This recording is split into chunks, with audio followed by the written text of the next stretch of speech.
కొంతమంది రాజకీయ నాయకుల చేతిలో మైకు పడగానే వాళ్ళకి సనాతన ధర్మమే గుర్తుకొస్తుంది. ఎప్పుడు చూడు హిందూ మతం పైన, సనాతన ధర్మం పైన విషం చిమ్మడం వీళ్ళకి అలవాటైపోయింది. ఒకడేమో హిందువులంతా బొందుగాళ్ళు అంటాడు, ఇంకోడేమో జై శ్రీరామ్ అన్నం పెట్టదంటాడు, మరొకడు అసలు సనాతన ధర్మం అనేది వైరస్ లాంటిది అంటాడు. ఇవేమి మన హిందువులు పెద్దగా పట్టించుకోరు కదా. ఎవడైనా ఎన్నిసార్లైనా మన ధర్మాన్ని అవమానించినా మళ్ళీ వాడికే ఓటేసి గెలిపిస్తాం. ఆ ధైర్యమే వాళ్ళకి మన ధర్మంపై ఎలా కావాలంటే అలా మాట్లాడేలా చేస్తుంది. ఇప్పుడు కమల్ హాసన్ గారు రీసెంట్ గా ఒక హాట్ కామెంట్ చేశారు మన సనాతన ధర్మం గురించి. ఆయన ఏమన్నారంటే, విద్య అనేది సనాతన సంఖ్యలను విరిచే ఆయుధం అంట.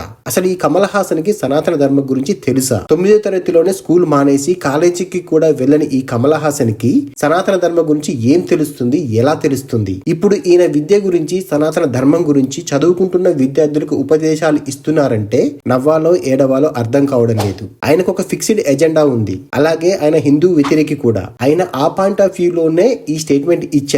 కానీ అక్కడ ఉన్న వాళ్ళకే అది అర్థం కాలేదు. అసలు నిజమేంటంటే, ఈ భూమి మీద ఏ మతమైతే విద్యకు అత్యాధునిక ప్రాధాన్యత ఇచ్చిందో అది సనాతన ధర్మం. అందుకే ఈ కమల్ హాసన్ కైనా మనకైనా సనాతన ధర్మం చరిత్రలో గాని ఇప్పుడు గాని విద్యకి ఎంత ప్రాధాన్యత ఇస్తుందో తెలుసుకోవడం చాలా ముఖ్యం. సనాతన ధర్మంలో జ్ఞానంని మోక్షానికి మార్గంగా చెప్పారు. విష్ణు పురాణంలో స్పష్టంగా ఉంది, సా విద్యాయు విముక్తియే, అంటే విముక్తి కలిగించే జ్ఞానమే నిజమైన విద్య అని.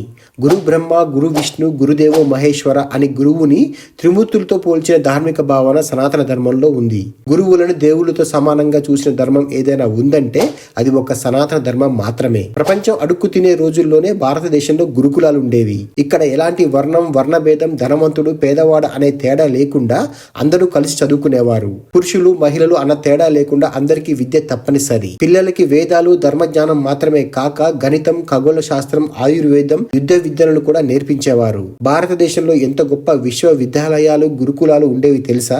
దేశం విదేశాల నుండి విద్యార్థులు ఇక్కడికి వచ్చి చదువుకునేవారు.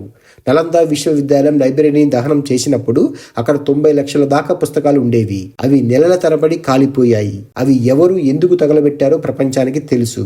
ప్రపంచానికి విద్యనిచ్చింది సనాతన ధర్మం. అలాంటి ధర్మాన్ని మళ్ళీ విద్యతోనే అంతం చెయ్యాలని కమల్ హాసన్ అంటున్నాడంటే అతను ఎంత అజ్ఞానో మనం అర్థం చేసుకోవచ్చు.